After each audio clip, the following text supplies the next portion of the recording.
MASAO and a handful of other filmmakers and critics in 1969 elaborated this idea of a landscape theory through which you could turn the camera towards the landscape and understand the social and political constructs that may help explain human behavior. In this particular case, it was the events of a serial killing. It's the only instance of this theory being put into practice in this film called AKA Serial Killer from 1969. And then ADACHI and a number of other people from the film world who developed this theory moved on and did other things. And so 30 or 40 years later, when I started interviewing and working with ADACHI, I thought it would be interesting to sort of put this theory into practice for a second time. So I decided to implement for a second time this landscape theory 40 years later. But at the same time, I think the way I wanted to use this was sort of as a trying out a theory with the acceptance that it may actually not work.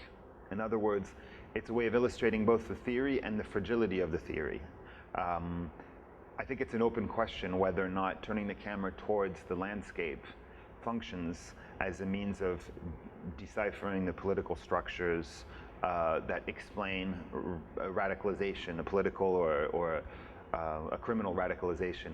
But I think the theory is very interesting, and I think testing it is an interesting proposition for a film.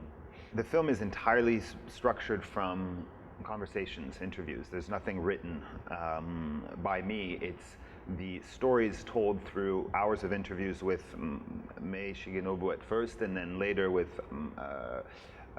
MASAO ADACHI. Obviously, in the structuring of my interviews with them, I am able to sort of capture a narrative that I can sometimes expect because I've read a number of things about the life of both of these people. And then in the construction of the movie while editing, obviously, you can organize this story in a way that might point towards some important moments in the history of leftist thought. You mentioned Foucault, you mentioned Genève, I think you could also mention Godard, but I'm constructing something from a material that has been given to me by two very eloquent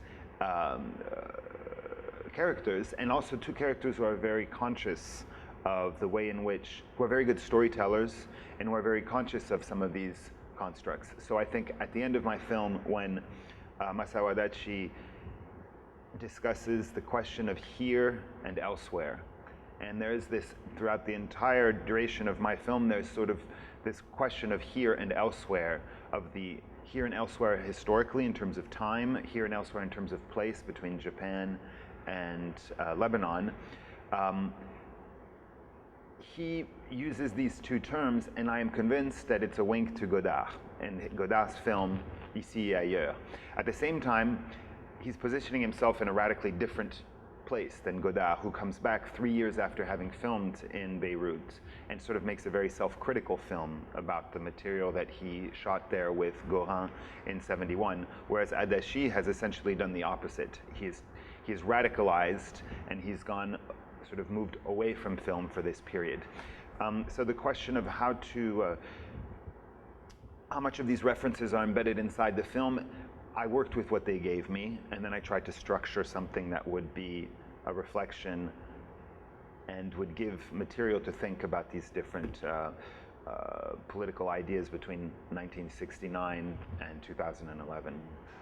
MASAO ADACHI repeatedly expresses his belief that there's no distinction between cinema and revolution. And when I approached the interview with him, to me, there was naturally this idea of a distinction. Perhaps it's a generational predisposition to imagine that you are either making films or you are making revolution. And so a lot of the interview is sort of the meeting between these two very distinct conceptions. ADACHI still believes very strongly in this Trotskyist idea that the revolution is permanent. And so he doesn't think that there's sort of an arc with a beginning and an end to his revolutionary journey, because for him, he's in a permanent cycle. For people in my generation, I think we have a tendency to sort of see this arc as a beginning, a middle point, and an end point, especially when we think about radical groups like the Red Brigades in Italy or the Japanese Red Army. But there is this, I think the film, I was interested in sort of creating a relationship between these two visions inside of the film. Perhaps Adachi and I do not agree on how to tell this story, and the film should sort of encapsulate both visions. But certainly, this idea of whether or not making revolution and making film is one and the same thing or different things is of great interest to me. But I am also full of questions as to whether or not this is true.